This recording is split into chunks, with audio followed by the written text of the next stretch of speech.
Well, with widespread reports of Russia intensifying its attacks on the territory of Ukraine, it now appears increasingly likely that the battle for Kiev, the Ukrainian capital, may be entering a decisive phase. Already there are reports and videos of Russian flags being raised on Ukrainian territory elsewhere.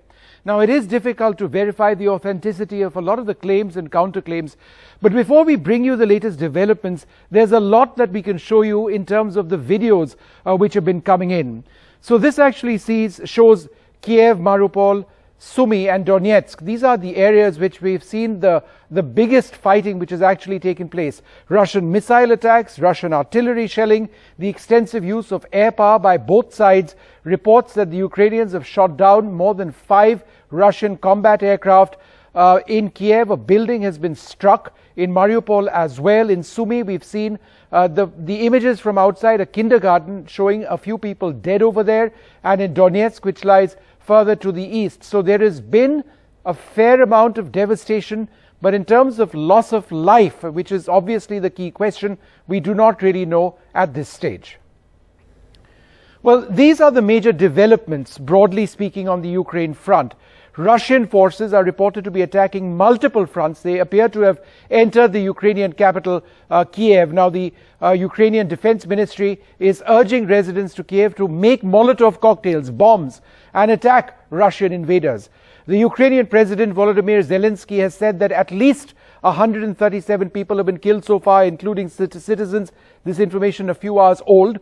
The UN Refugee Agency says that about 1 lakh Ukrainians have been displaced. Western nations have announced sweeping sanctions. The External Affairs Ministry has rushed officials to several border crossing points as it works for a plan to evacuate 18,000 odd Indian nationals from the area, primarily out of western Ukraine.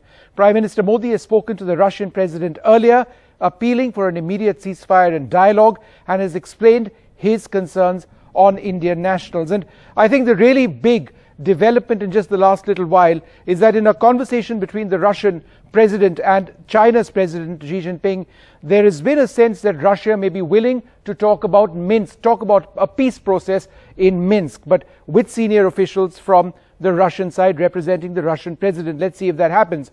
But first, let's take a look at the multiple fronts from where Russian forces have now invaded Ukraine.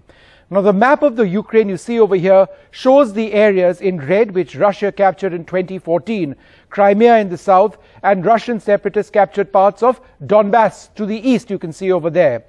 This now shows the broad routes of the Russian invasion in the next point, from Crimea in the south, Donbass in the east, and now down south from Belarus in the north. So those are all of the fronts from where the Russians have been attacking.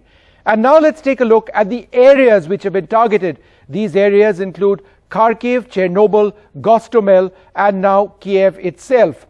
Finally, if we have this, we've actually got images from AFP which shows some of the fighting in Kiev itself, a map location. We'll try and bring that for you later on. But it is quite clear now that the threat of international sanctions has not deterred Vladimir Putin at all. But will these eventually have an impact? Well, the reason, the reason the Russians actually appear to be making a lot of headway in this conflict is because of the massive disparity in the strength of the armed forces of both sides.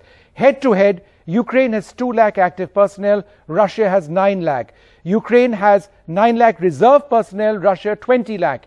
Ukraine has more than 2,000 artillery pieces, Russia more than 7,500. Ukraine has 12,000 plus armored vehicles, Russia has 30,000. Ukraine has 2,596 tanks, Russia more than 12,420. Remember, a large number of these Russian resources have actually been deployed.